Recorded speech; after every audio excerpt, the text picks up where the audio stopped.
On January 26, 2010, in a police interrogation room, 28-year-old Lin Yuru confessed to killing her biological mother, mother-in-law and husband to claim life insurance money to pay off her lottery debts. The deaths of the victims had occurred over the previous 2 years, but the police only became suspicious of Lin Yuru when an insurance company alerted them that Lin had filed life insurance claims totaling millions to tens of millions of new Taiwan dollars, NTD, after her 3 relatives died one after another. Lin Yuru, a native of Tainan, Taiwan, graduated from a vocational college but worked as a hostess in a nightclub.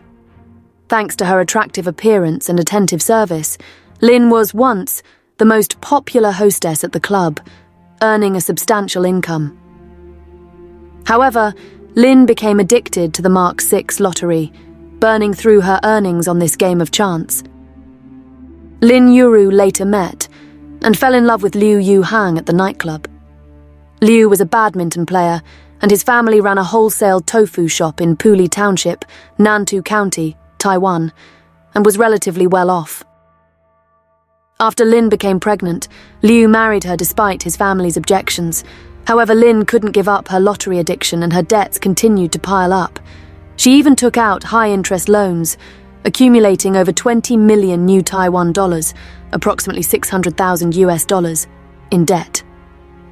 Liu's family gave Lin a large sum of money to help pay off her debts, but it was still not enough. According to case records, on the morning of November 10, 2008, Lin Yuru visited her biological mother, Hu Yue-yun, in Tainan. After an argument about debts around 2 p.m., Lin allegedly pushed her mother down the stairs, causing her death. About an hour later, Hu Yue-yun's body was discovered and rushed to the hospital, but she had already died from severe head injuries. At that time, the police did not consider Hao's death suspicious. 2 months before Hao's death, on September 22, 2008, Lin Yuru had applied for life insurance for both her biological mother and her mother-in-law, Zheng Huisheng. On November 18, 2008, 8 days after her mother's death, Lin filed a claim for the life insurance payout.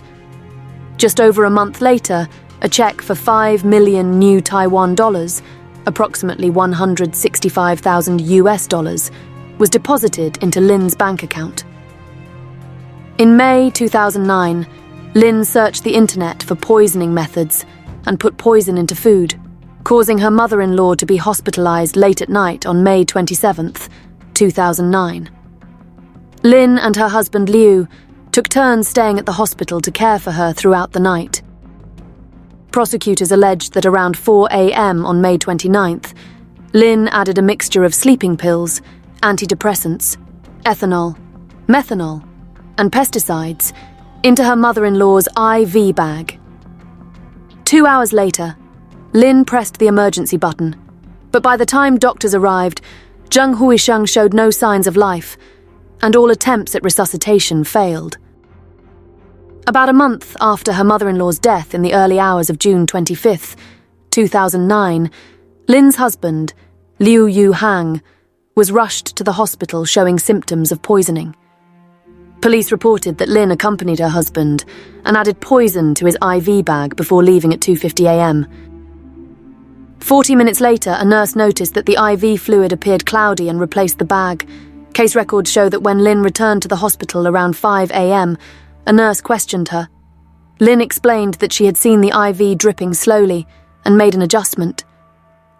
The nurse, suspicious, placed Liu under special monitoring and kept the suspicious IV bag, which allowed Liu to recover after receiving treatment. No police report was filed at that time.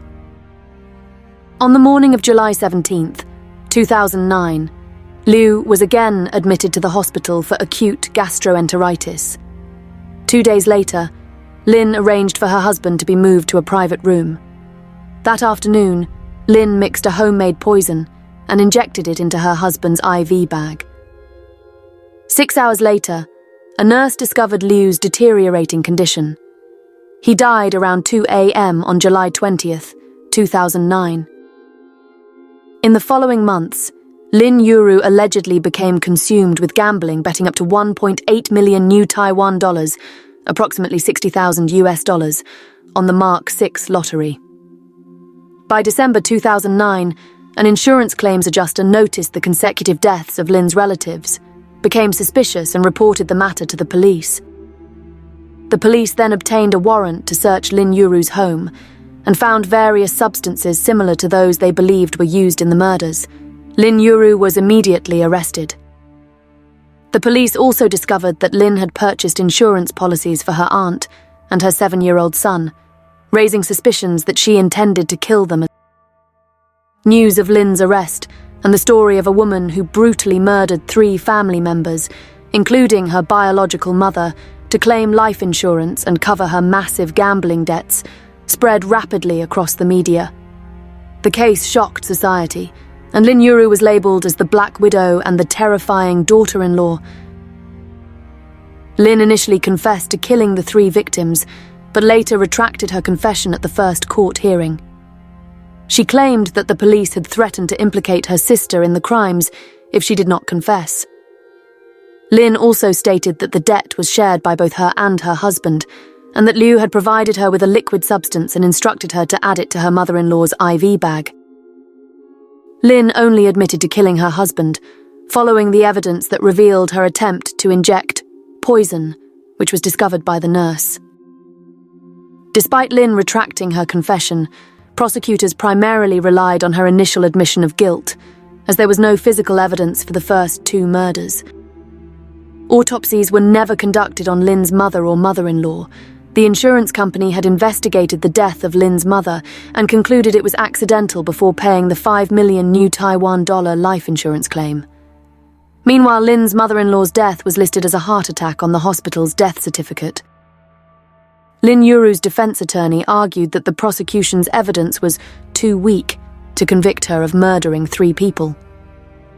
The defense also pointed out that the average IQ of Taiwanese citizens in 2016 was about 104, while Lin Yuru's IQ was determined to be only 57.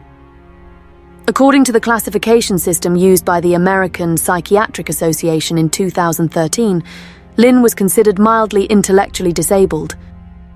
However, the judge argued that the defendant had a vocational college degree, ran a business, gambled on the Mark 6 lottery for an extended period, and planned her crimes to profit from insurance payouts. Based on these factors, the court concluded that Lin could not be classified as intellectually disabled. Lin's attorney presented a psychiatric evaluation confirming that she suffered from severe depression and had made multiple suicide attempts.